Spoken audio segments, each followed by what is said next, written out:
Hey, Fran Fam, welcome to the first episode of the Francine Walker Show.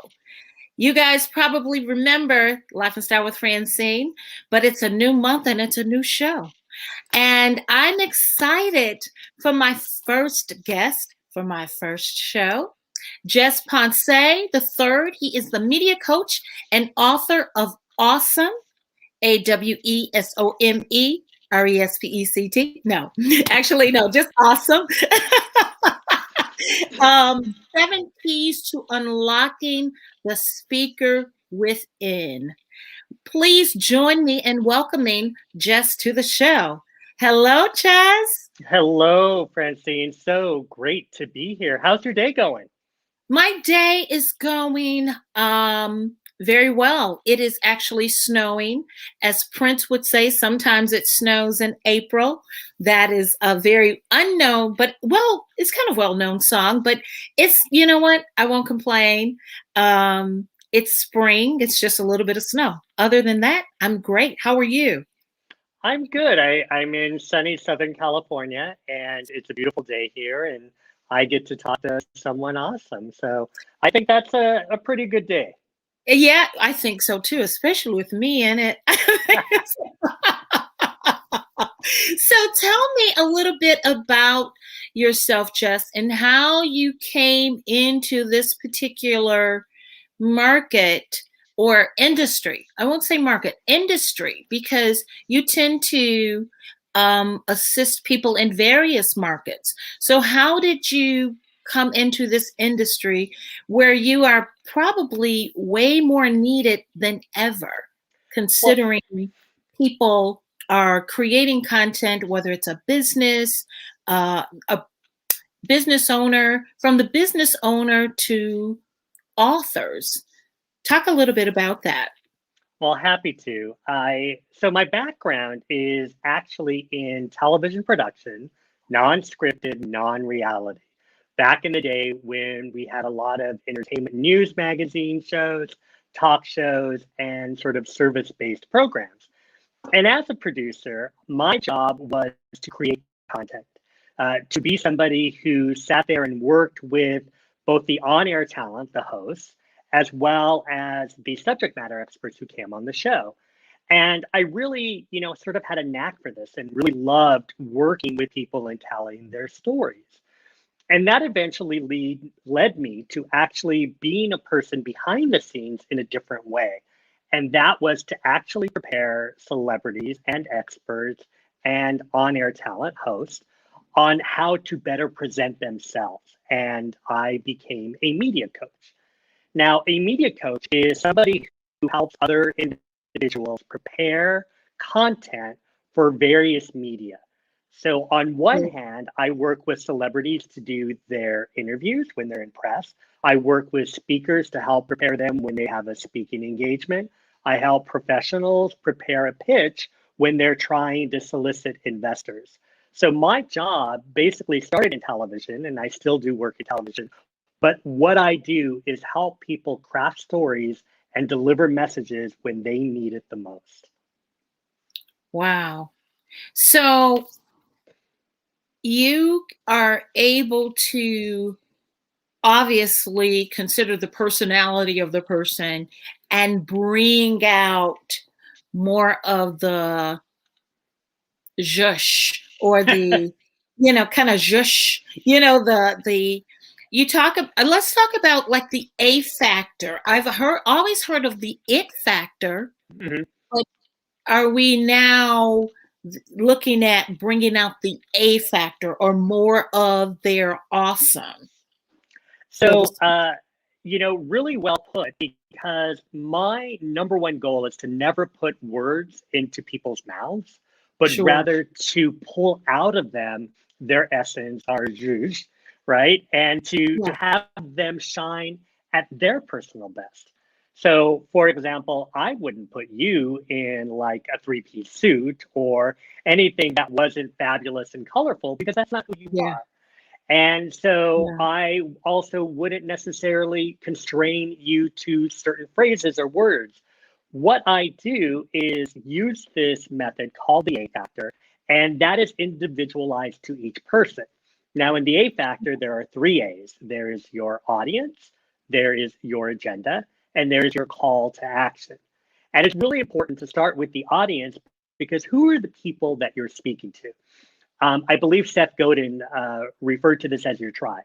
Who are the people Yeah. that want what you have, that are hungry, that are tuning in right now because they want more of Francine, right? These are the Yeah. people that hunger for you, but on a business sense, these are the people who are going to pay for you to do what you do, right? So Yeah. don't speak to the people that you think you want, but speak to the people that attract you and in a positive way, sort of profile them. So, what are their wants? What are their needs? How are you addressing them? And that will help facilitate your agenda.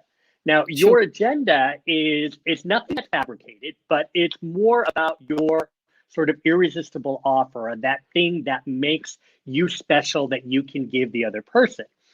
Since we've been children, we have had agendas and we've targeted them to our audiences. So I would go to my mom when I wanted something, not my dad, right? So we Yeah. learned early on that based on that individual, we're going to be able to accomplish our agenda. Also, anytime that you go out and you are speaking or you're engaging in press or you're pitching something, you have to have a call to action. And too often people forget about that. And the call to action is the ask, the proposal, the question, the thing, the point that you're there. In a press interview, it's pretty obvious, and that is to plug my TV show or to promote an event, or in this instance, I might be talking about my book, Awesome. But when you put these three things together and you look at them sort of a triangle, your audience, your agenda, and your call to action, you are very powerful in speaking. Yeah. Jess, would you say your audience technically, so to speak, is you? You know, your audience reflects you. So to you, That's that's a fabulous question. I've never been asked that.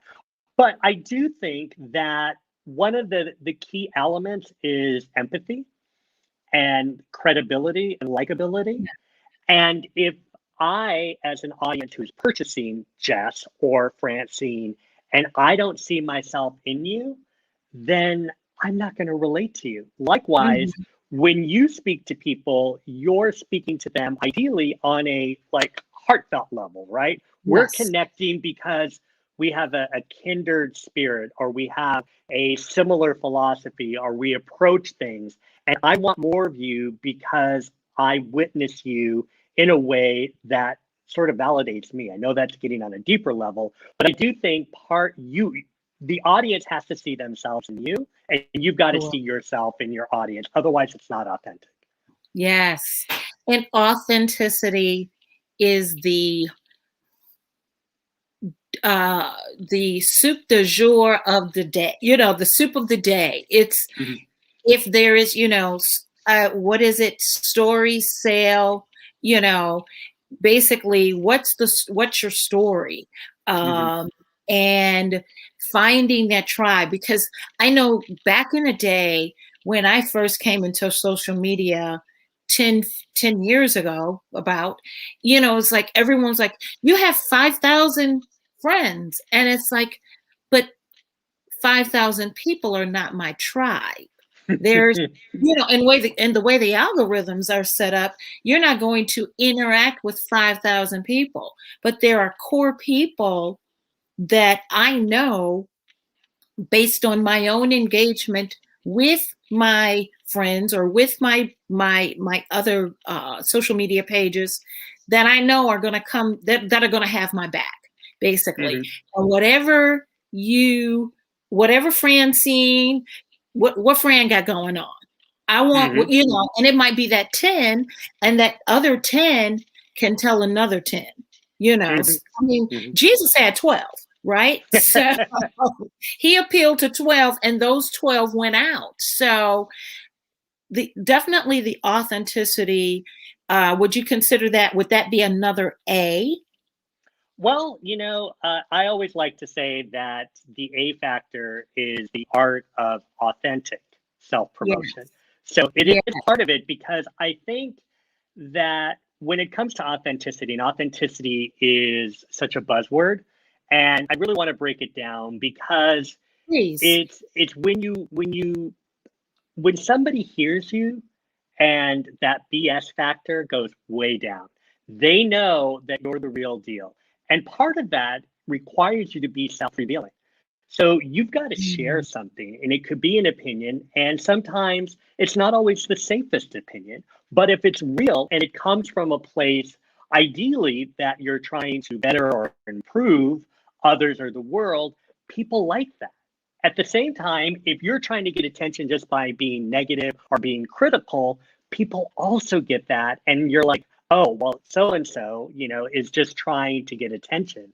And that's why they're making a big deal out of this. sure. And, I know that the old saying goes, you attract more with honey than you do with vinegar. But I do think that when you are affirmative and you are building towards something that in some ways can improve other people's lives, even for a minute, it could be something as simple as improving the way that you sing or improving the way that you write or the way that you do something, you're attracting people to what it is that you have to offer. The bottom line is, when it comes to authenticity, we live in a media frenzy, right? We've got social media coming at us from multiple angles, whether it's written or video or anything. We watch TV, there's all this stuff. And so people don't have time to waste.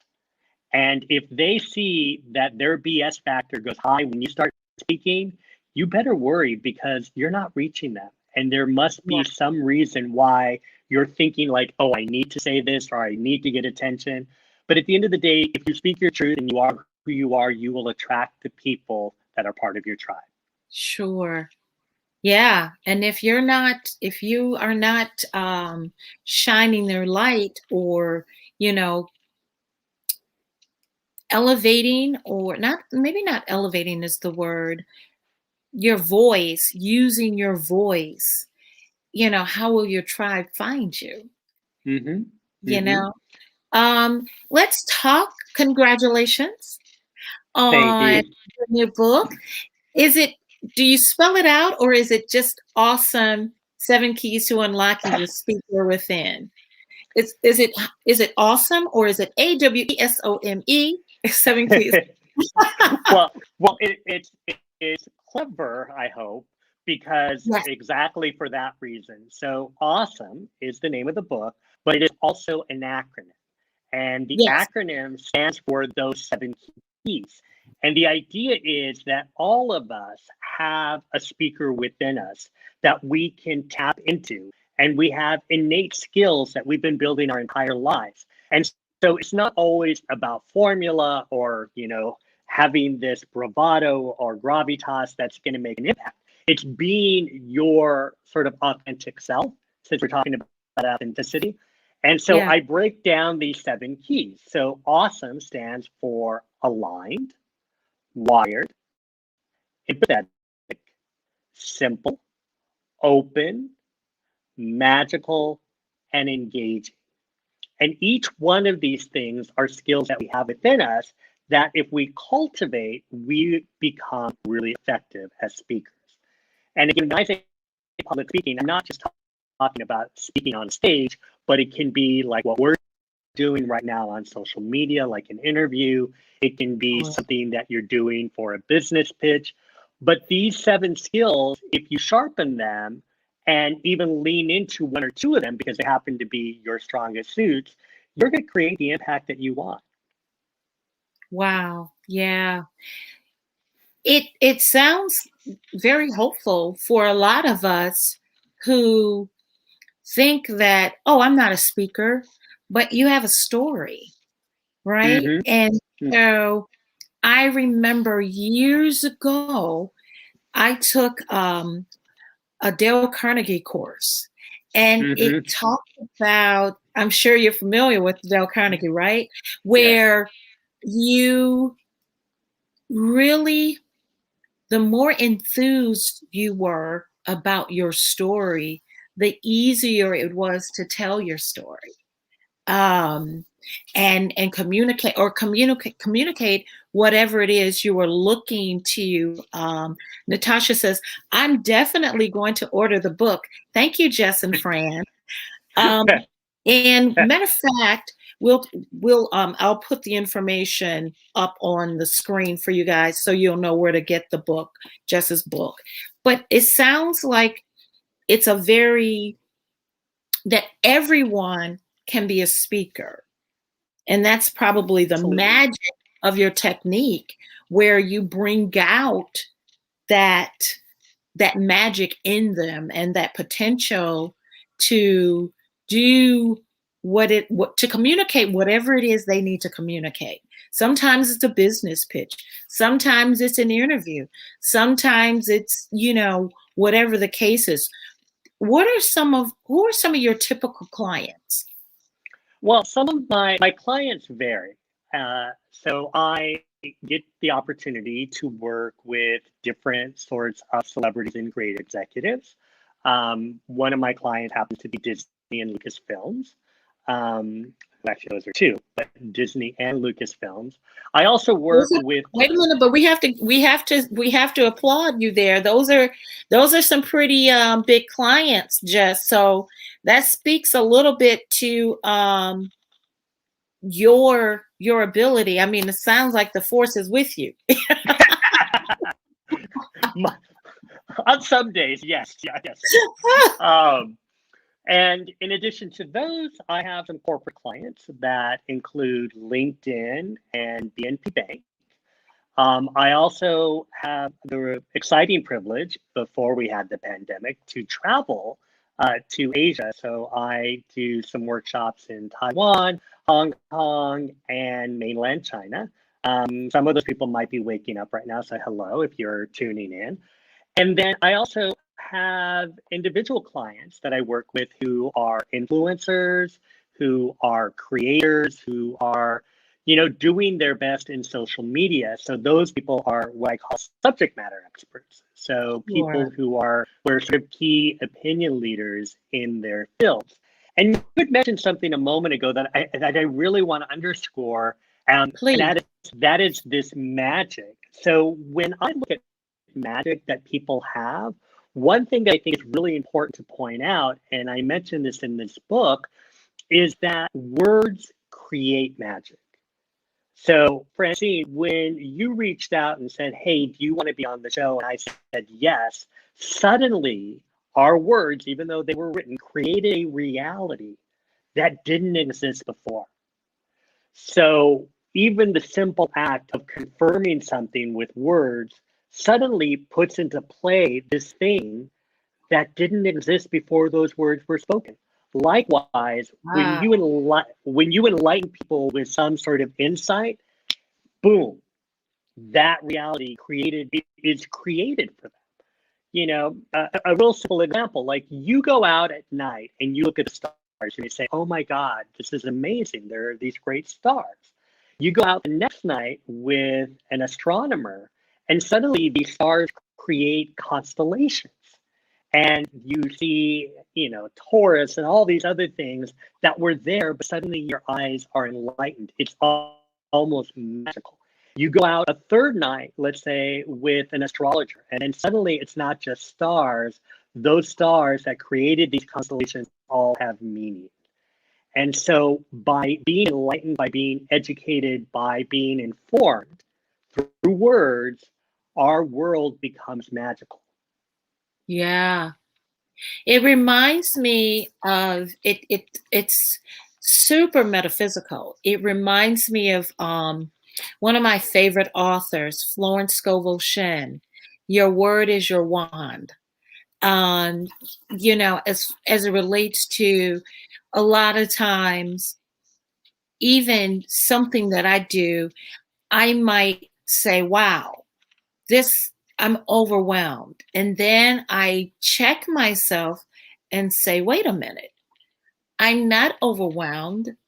I have a lot of opportunities for growth, or I have a lot of opportunities to change my situations. So my girlfriend and I, we call it reverse talk, where it's like I may have that thought or that sentiment, and I will voice that sentiment.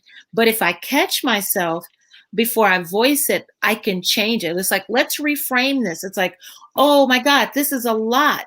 It's like, no, this is an abundance of opportunities to get what I want, whatever it is. So, it's just like casting a spell. It's, God said, let there be light, and there was light. So if it's that very powerful component of communication, because words do, and especially as a writer, it's like Hmm. words have power. So if someone says something, it's like you read too much into it. It's like, no, I didn't.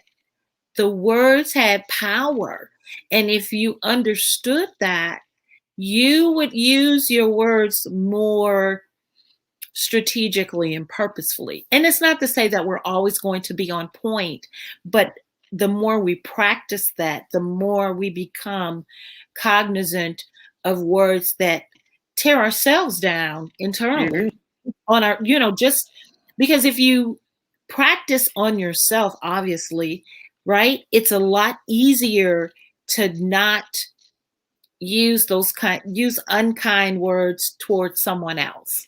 And I know that's from an interpersonal relationship aspect, but it's still the same because we're not communicating with ourselves all the time. We're communicating with others. Yeah, there's so much that you just unpacked, and I'd like to comment on a few of them because I think Please, yes. it's so rich because you're an excellent communicator, and this is part of what you do day in and day out is to help share this message and to bring Yes. different people's messages to your audience. So Yes. one is the very first conversation any of us has every day is with an audience of one, and that is ourselves. So what you say inside and what you believe and the messages you tell yourself do show up in the world. Now, that's not to say that it's all raw. There are moments and times when you need to have that conversation with yourself and to say, hey, what am I thinking? Can I reframe this? One of the things I talk about, and you hit on this, is this idea of fear. So too often, especially when it comes to public speaking, which is the number one fear in the world, we Yeah. have this notion that we have to be fearless. Well, let me tell you, that's kind of ridiculous because fear is energy. And what I want to encourage people to do is to take that energy and to use that as fuel.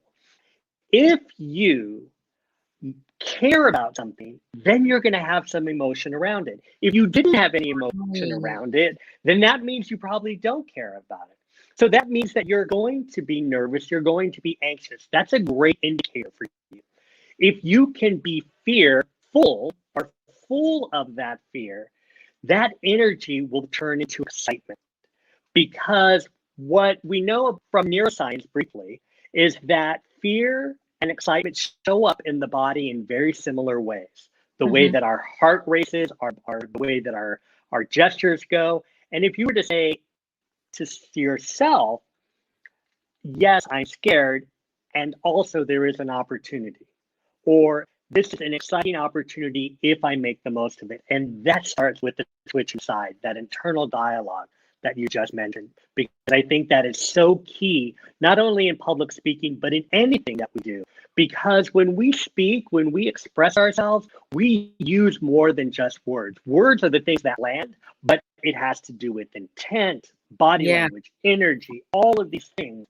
And we fall short sometimes not being aware of the things that we're giving off and how we show up. So would you say it's a lifelong art? Just it because different situations call upon different ways of communicating. It all depends on the occasion. Um, from a sales pitch to maybe delivering a very somber message. So it takes or are there core techniques, or are there core things that you just call upon every time? Well, the core technique and why I chose the A factor and developed it is something that I think it applies across the board. So when you look at your audience, so if I'm doing a sales pitch, there's an exchange there, right? And I know that the transaction ultimately has to do with the sale. If I am somber and I'm doing a eulogy or I'm trying to apologize, even, who Yeah, is that audience? Who is that person that I'm speaking to? What is it that he or she is looking for or they are looking for? And sure. what words and what is my agenda? Do I want to reconcile? Do I want to motivate these people? And based on that, then maybe my call to action really is an apology or to Mhm. somehow come to a compromise. So at its core, that A factor is something that I think applies to all situations.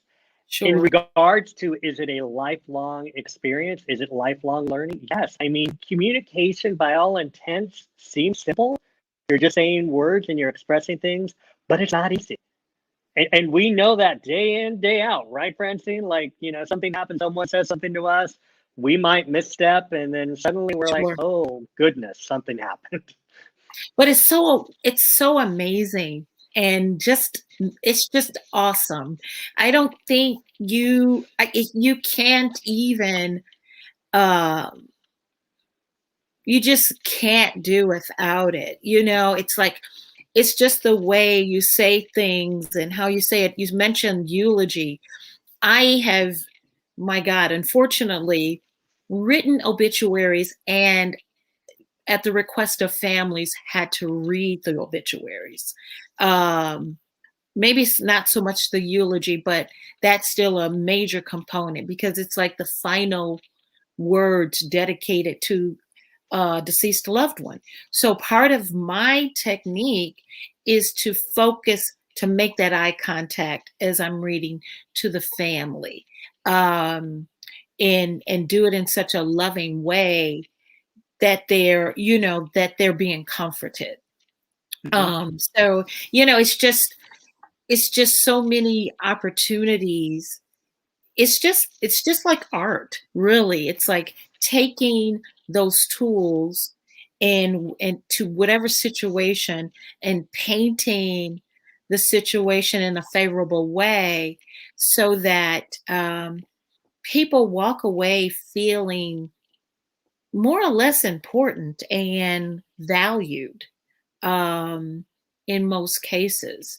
Talk a little bit more about, can with your book, can they Mhm. get just from the pages, without retaining you, um, as personally? Is that what the book is meant to do? Is it meant to say, here I am, Mhm. uh, in book form, to help you increase your A factor? So the book is intended to be of service. And Sure. my goal is to help motivate and inspire people and give them tools so that they can communicate at their best. And definitely I'm in there. This is my second book. In my first book, I tell the story about being mocked as a child because I have a lisp. And we mentioned lifelong learning, and still to this day, that is something that I'm aware of. But what that provided me with was an opportunity to learn how to dive into language more because as a little kid, wasn't not going to speak because I'm gregarious and talking is like air to me. I'm sure you can relate to that. And so I learned how to be creative with language. For example, I say the word pardon me instead of excuse me. So these stories are in the book from both myself and also people that I've helped. So my hope is that you get something from me in this Sure. book because my heart and my intention and my service is in there. However, that said, there is also something very different than when I work with somebody because what I understand and what I want to share with everybody, when someone gives you their attention, when someone gives you their time, they are giving you respect. And Mm, they can choose to watch somebody else's video. They can, yes, choose to read another article or see another post. But when they stop and look at you, that's respect. And so what are you giving them in return? And so I think that is the difference between the book, which I think is very tool based and a lot of things there that I put myself into, versus when I work with somebody, is that when I work with you, I'm seeing you, right? sure, And sure.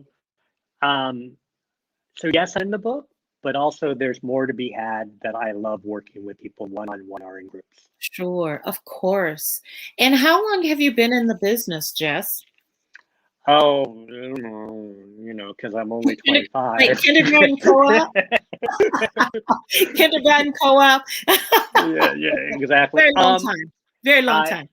to be honest, over 2 decades, I Okay. I have I Okay. have been working in the entertainment business or around the entertainment business, and every year, every month, every day is a new experience.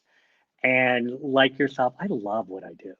Yeah. It's if I'm not learning, then I have nothing to give to other Yeah. people, and It's I sort of firmly believe that. yeah, like, it's like public speaking, a fear of public speaking, it just takes me back to speech class when I was in high school. And I was like, oh, I'll do mine. I want to read. It's like, but you already did your speech. What can I do another way?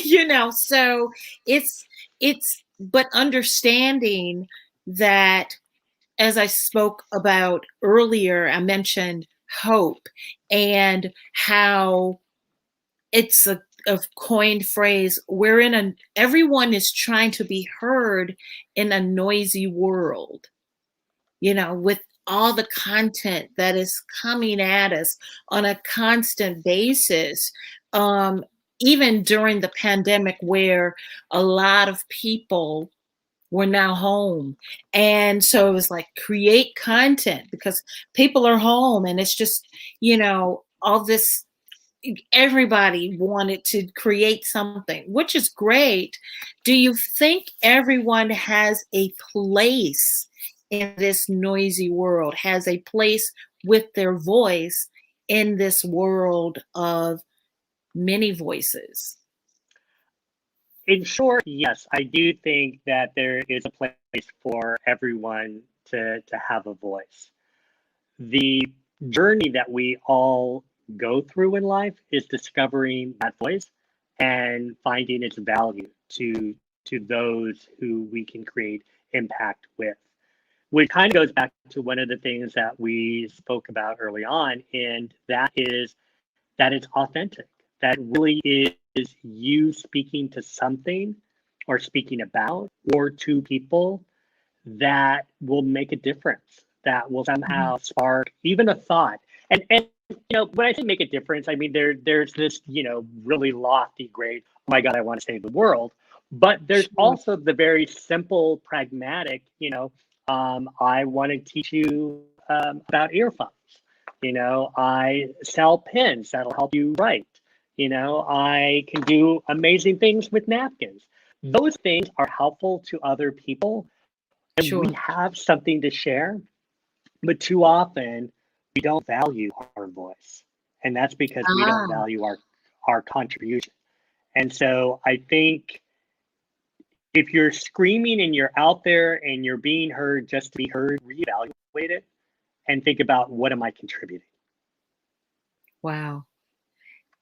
I certainly appreciate I've learned something. I was so excited. It's like, you know, whenever I see media and branding and superstar and expert, it's like, what can, even when before we open, I said, gosh, I feel like I'm a student right now, not just the host, but it's just good to know that we, as we said, we're lifelong students, so just learning um, just a little bit more to help me as I continue to expand my platform under the Francine Walker Show, uh, and helping get information like this to my tribe.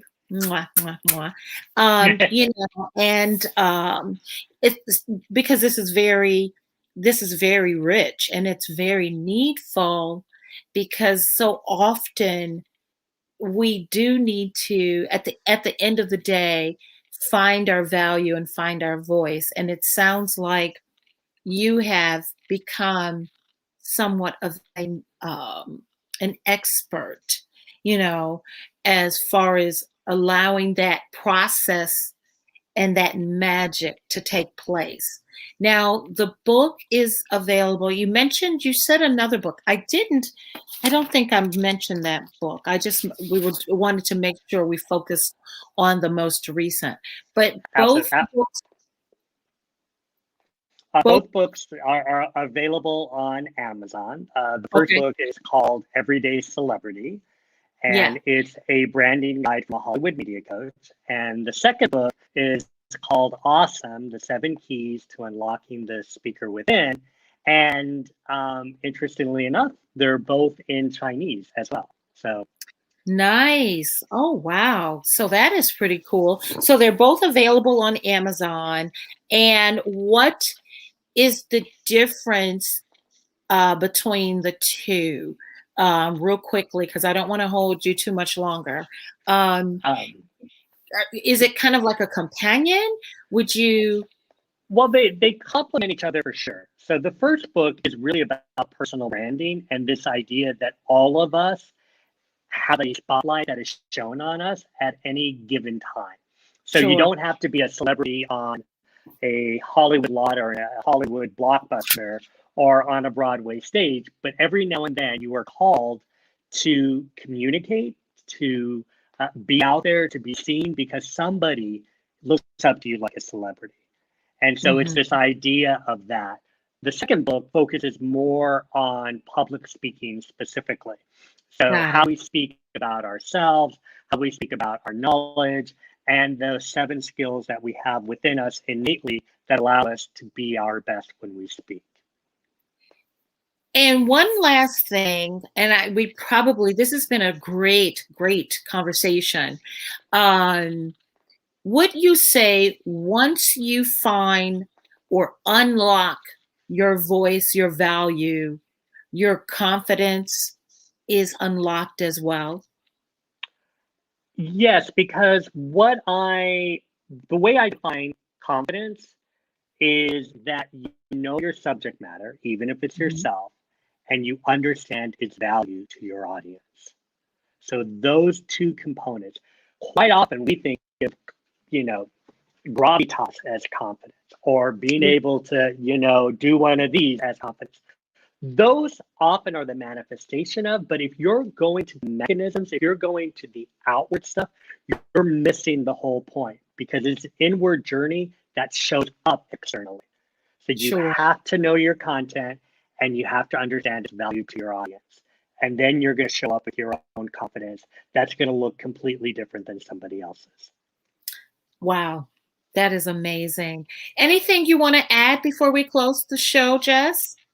Just, that it's a pleasure talking to you. And I hope that if anyone is interested and they want to find out more information, go to your website. Please go to mine. Follow both of us on social media. I've got lots of stuff to share, and I'm hungry to share it with anybody who will listen because I think it's And valuable. what is your Instagram handle? My Uh, Instagram handle is my name, Jess, Jess, Ponce, Ponce. Jess Ponce, and then your Facebook page is the same, Jess Ponce. My Facebook page is JP3 Global Media. So it's, Okay. yeah. Okay. Well, thank you so much. I am definitely, as always, interested in honing my craft and my skills, not just as a journalist, but as a communicator and a speaker. And this just sounds like some rich, juicy nuggets to, excuse me, some rich, juicy nuggets that I can certainly add to my toolbox, as well as others watching, whether it's now or during the replay.